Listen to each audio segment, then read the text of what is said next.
জীবন ভর বুঝবে না রে বাবা, ওই বোঝা তো তোমার মাথায় কোনো দিন আসে নাই রে বাবা।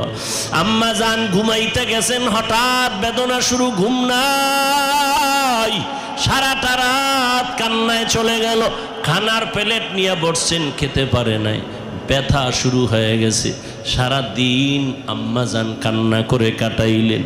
ও আল্লাহর বান্দা, আম্মা জানের কণ্ঠ বাহিরের কেউ শুনে না কখনো, কিন্তু প্রসব বেদনা যখন শুরু হয়ে গেল, আম্মা জানের চিৎকারের আওয়াজ, আশেপাশের মানুষ বাড়িওয়ালারা ঘুমাইতে পারে না।